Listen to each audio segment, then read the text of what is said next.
Bonjour, chers amis. Très heureux de vous accueillir dans cet autre instant culturel que nous allons partager aujourd'hui autour d'un ouvrage technique, plutôt pratique, qui s'intitule Apprendre à apprendre, de son auteur Abdelrahim, professeur Abdelrahim Harouchi, chez les éditions Le Fennec.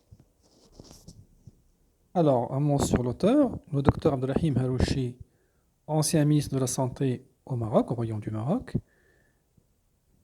professeur de chirurgie pédiatrique à la faculté de médecine de Casablanca. Il dirigeait depuis 1976 le service de chirurgie infantile au CHU Ibn Rushd pendant 6 ans. En tant que doyen de la faculté de médecine de Casablanca, il a animé plus d'une cinquantaine de séminaires en pédiatrie au Maghreb, en Afrique et au Québec. Titulaire d'une maîtrise de pédagogie des sciences de la santé, il est l'un des fondateurs du certificat maghrébin de pédagogie des sciences de la santé. Alors, un petit mot sur l'ouvrage. Pour l'auteur, savoir comment apprendre permet à l'étudiant de gérer sa formation, d'en être l'architecte et d'orienter correctement son apprentissage en fonction des objectifs à atteindre. En plus, cela lui facilitera ses chances de réussite. Bien entendu, une bonne formation assure plus de réussite. Enfin, cela lui permettra de développer des capacités intellectuelles et d'acquérir des compétences dans ce domaine. Ce n'est pas la quantité de travail qui compte, mais plutôt sa qualité. Savoir comment apprendre permet aussi d'acquérir une méthode qui servira toute la vie durant.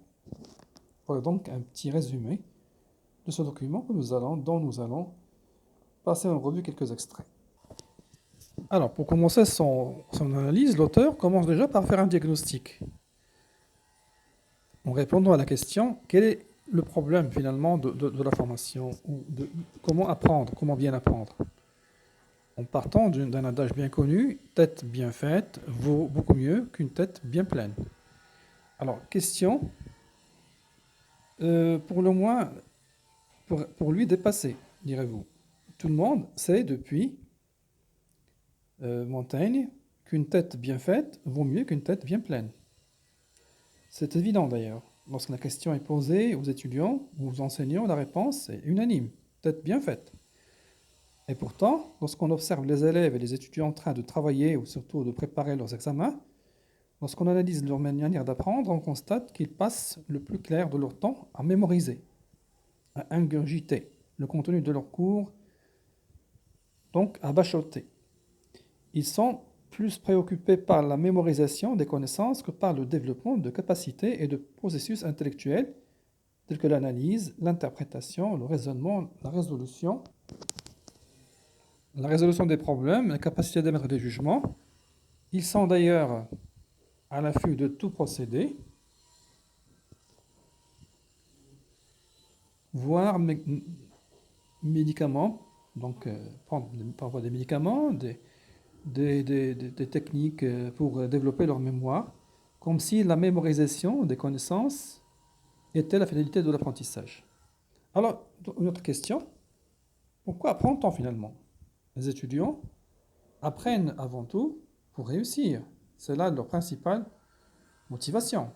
Mais réussir signifie pour eux réussir aux examens, franchir les étapes du cursus et soutenir et obtenir un diplôme. Pourquoi en faire? L'accrocher chez soi, l'exhiber? Bien sûr que non. Le diplôme certifie théoriquement que son titulaire a acquis les compétences requises pour exercer une profession ou un métier. Il permet, en fonction de sa valeur, de la notoriété de l'établissement qu'il a délivré, de trouver plus ou moins facilement un emploi, de passer dans la vie active et exercer ses fonctions correspondant à sa formation. En définitive, on n'apprend pas seulement pour réussir aux examens, mais pour acquérir des compétences dans le domaine de connaissances et des processus intellectuels y afférents.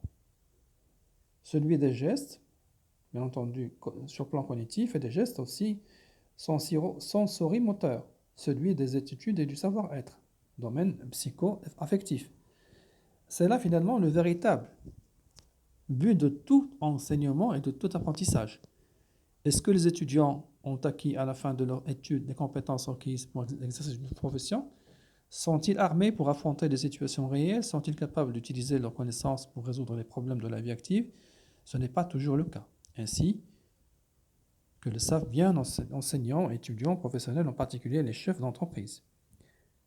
À la fin de leurs études médicales, bon nombre de futurs médecins sont capables de décrire les signes d'une maladie et son traitement, mais se trouvent décontenancés devant un malade, en chair et en os, dont il va falloir découvrir de quoi il souffre. Généralement, on appelle cela le manque d'expérience.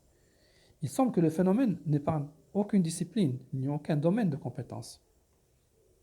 Dans le domaine des attitudes et du savoir-être, qui est le produit de l'éducation familiale et scolaire, mais aussi le fruit d'un apprentissage au cours des études, les failles sont nombreuses. Que de reproches sont faits au médecin en ce qui concerne sa relation ou leur relation avec le malade, leur incapacité à communiquer, ou tout simplement à écouter, à percevoir et réagir de manière appropriée. Que de reproches sont faits à des cadres pourtant, pourtant compétents à propos de leur relation avec d'autres membres de l'équipe ou avec les clients. Que de lacunes apparaissent dans ce domaine chez les jeunes diplômés lorsqu'ils commencent à chercher un emploi et avec quelles conséquences. C'est là que l'on découvre parfois avec consternation que les règles élémentaires de comportement à l'égard d'autrui ou de savoir-vivre sont ignorées. Alors, en fin de compte, le diagnostic du professeur Harouchi se répartit en deux axes. Alors, les apprenants veulent une tête bien faite, mais passent souvent leur temps à la remplir et le peu de connaissances dont ils se souviennent est souvent mal utilisé.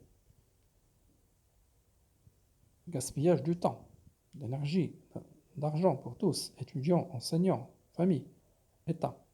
Pourquoi, après avoir tant appris, ne peut-on faire face aux exigences de la vie professionnelle? Les raisons sont multiples et les points de vue varient selon que l'on interroge les étudiants, les enseignants ou les employeurs. Alors pour les étudiants, les causes sont les suivantes. La somme des connaissances ingurgitées est considérable, au point qu'il est impossible de tout assimiler. Première raison. Les examens obligent à tout apprendre, donc tout un programme, pour l'étudiant, c'est un petit peu trop. Tout ce qu'on nous demande d'apprendre n'est pas utile. Il demande une sélection dans les sujets sur lesquels ils seront examinés. Le rythme des cours ne laisse pas le temps pour travailler intelligemment. Donc il y a tellement un rythme infernal de cours, la quantité de l'information transmise par l'enseignant ne laisse pas assez d'espace pour celui-ci de bien, disons, digérer le contenu précédent. On nous gave de connaissances. Autre raison invoquée par les étudiants. Les enseignants ne sont pas toujours bien formés. Autre argument, disons, invoqué ou présenté par les étudiants. Du côté des enseignants, ils pensent que les programmes ne sont pas rationnels et sont trop chargés. Donc chargement ou surcharge du contenu pédagogique. Le temps est insuffisant pour tout faire, donc ils sont obligés soit d'accélérer le rythme, soit de ne pas trop expliquer carrément. Ils donnent parfois des documents en laissant la charge aux étudiants de le comprendre de leur manière, surtout vers la fin de l'année scolaire ou de l'année académique. Les moyens matériels ne sont pas toujours disponibles, surtout s'il s'agit d'une matière qui exige une démonstration, qui exige une mise en situation, qui exige une expérience, par exemple. Les effectifs des étudiants sont incompatibles avec une formation de qualité. Autre argument. Donc le contact personnel ou le suivi personnel est assez, bien entendu, logiquement impossible pour un enseignant par rapport à un amphi qui compte 500 ou 600 étudiants. Les apprenants ne sont pas toujours motivés et ne travaillent que pour les examens. Pour l'enseignant, l'interaction qu'il souhaite, il ne la trouve pas chez l'étudiant. Celui-ci étant seulement intéressé par l'examen et comment réussir cet examen par n'importe quel moyen, et notamment l'apprentissage. Plutôt, l'apprentissage dans le sens d'apprendre et non pas de comprendre. Le niveau des élèves a baissé, autre argument présenté par les enseignants. Les étudiants ne savent pas travailler. La manière de travailler manque aux étudiants et la possibilité d'encadrement n'existe pas, encore une fois, pour raison de sureffectif des étudiants.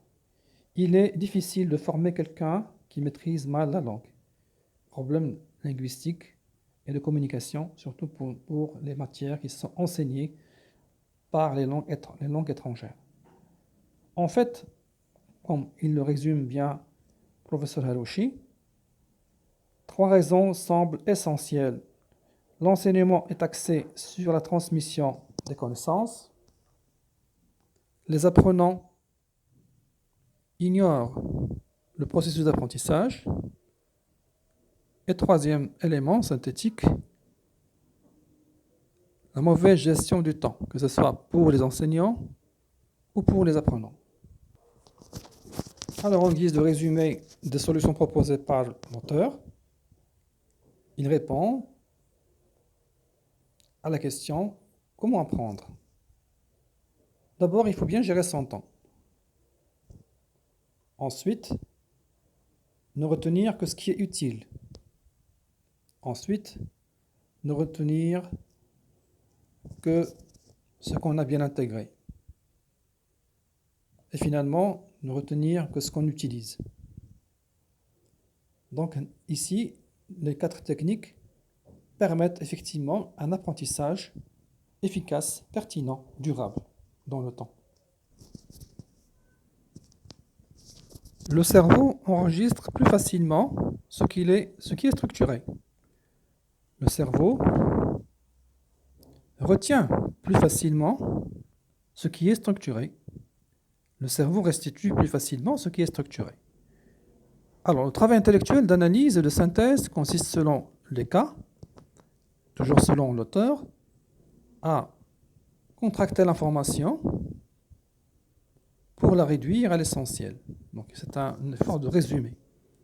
À extraire les points importants ou messages clés, à dégager les idées principales ou générales et les organiser, à classer l'information par catégorie et les hiérarchiser, à interpréter des données dans le sens d'une meilleure compréhension, à identifier ou établir un enchaînement logique entre les différents éléments d'un ensemble, avec leur interaction et leur interdépendance permettant de les mémoriser ensemble, dans un cadre logique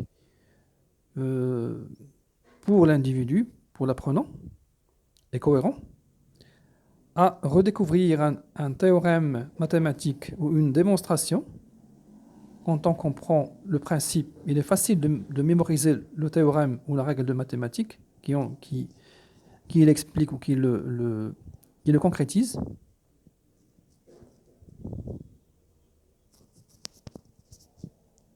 À réorganiser l'information selon un ordre logique, par exemple à la cause, de la cause à l'effet et de l'effet à la cause.